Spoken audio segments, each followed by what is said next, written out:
Itu tadi yang sudah disampaikan. Itu 4 emas. Jangan dikurang-kurangin nih empat. Kalau bisa didoain ditambah. Amin. Visitasi kapan Pak?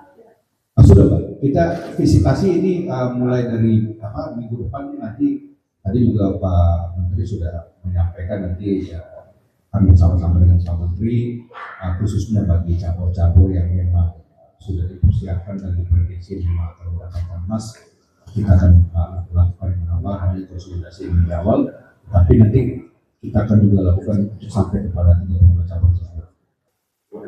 Ya, nanti kalau Pak mau berbicara target nanti Pak Menteri dia akan lebih menjelaskan dan cabang-cabang olahraga apa. Tapi kami dari kemarin tadi juga sudah diberikan arahan catatannya berkaitan memang mengenai penganggaran itu tadi Pak Menteri sudah sampaikan bahwa ini secara APBN ada 61 miliar yang dipersiapkan. Kita akan memaksimalkan fokus itu memang untuk keberadaan para atlet dan cabang olahraga dan maupun ofisialnya.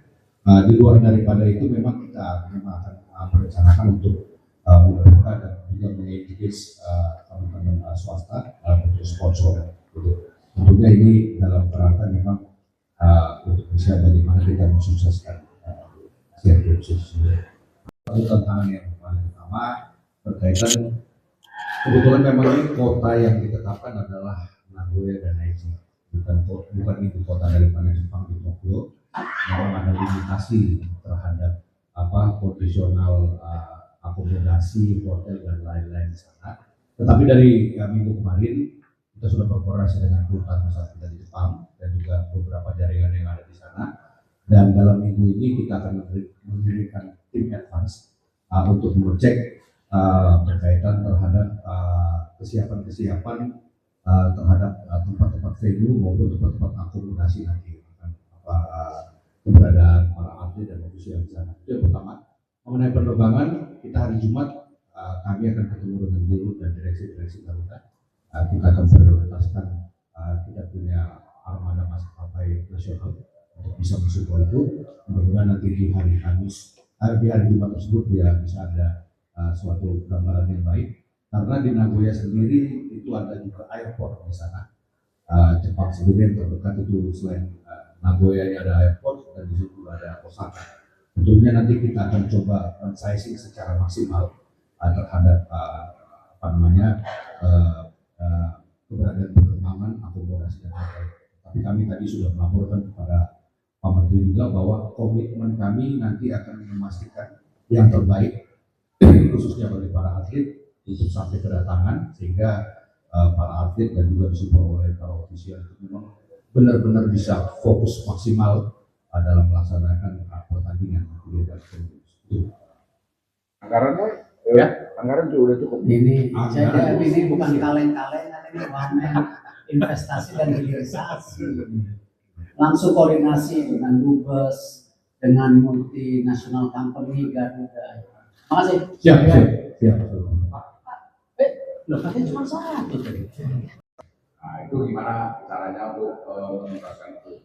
Karena anggaran ini pasti 80 tahun banyak. Nah, yang kedua, Pak Erik, 61 bukan cukup kan? Yang kedua khusus Pak Erik, saya mau tanya, ini praktis persiapan kita tahun ini untuk Asian Games rada tidak maksimal Pak, karena tidak ada TV di luar negeri maupun uji coba bagi tim-tim yang melakukan persiapan, dan mereka mengeluh. Bukan hanya mengeluh tapi memuji juga terobosan Pak Erik. Mereka menagih janji, bisa nggak di tengah dua waktu ini masih ada uji coba yang mereka perlu lakukan untuk dipenuhi. Itu yang saya pengen tanyakan. Terima kasih Pak. Saya sudah sampaikan beberapa kali, jangan pernah pertanyakan komitmen Bapak Presiden untuk olahraga Indonesia. Beliau adalah bagian olahraga Indonesia.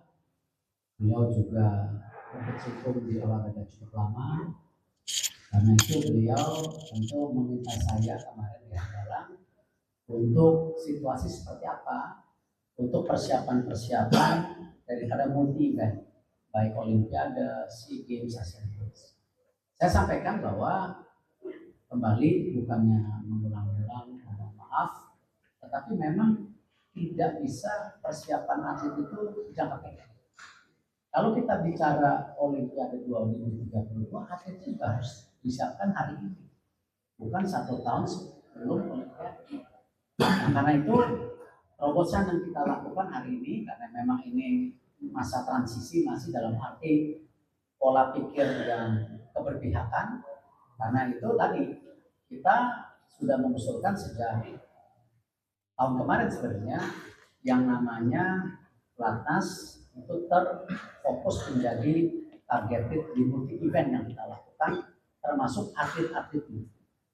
Nah, jadi contoh seperti di Asian Games ini, di beberapa cabur kemarin dari atletik kita memfokuskan kepada 14 atlet kemarin. Sudah ada kesepakatan dengan PAN. Apakah perlu tambah? Perlu, tapi tunggu tentu hasil dari kebijakan yang terakhir, apakah ada pelonggaran dana yang sedang dibintangi dari Kemenq, itu kurang lebih dalam batas yang 100 lebih. Nah, ini kita sedang tunggu. Nah, tetapi insya Allah yang tahun depan sudah ada tuh anggaran Platnas titik-titik sesuai dengan skenario yang dipahami Bapak Presiden bahwa batas ini harus jangka panjang. Nah, ini yang kita masih coba berjibaku.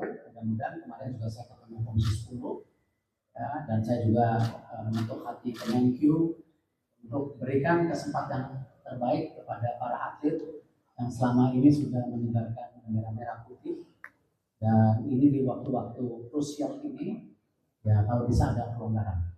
Tetapi apakah ditanya Platnasnya berhenti? Tidak, tapi kita fokus kepada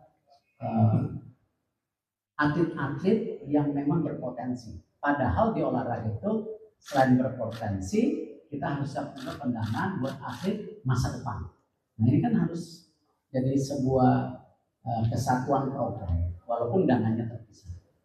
Jadi, tapi apapun, kemarin kita sudah bertemu dengan para pimpinan cabur, semangat. Ya, dan kita targetnya tentu mesti realitas, kurang lebih 4 emas. Kalau dulu 7, tetapi dari 7 itu sendiri ada 3 nomor yang sudah tidak dipertandingkan lagi di Asian Games, seperti menembak dan dayung. Nah, kita coba bersama Chief Division tadi akan mendorong dari hal-hal yang lain supaya para atlet kita bisa perform. Nah, mudah-mudahan ini yang menjadi sesuatu yang bukan terobosan, tetapi sebuah kebersamaan yang bisa memastikan ketika atlet bertanding moralnya pada titik yang maksimal. Itu kita coba.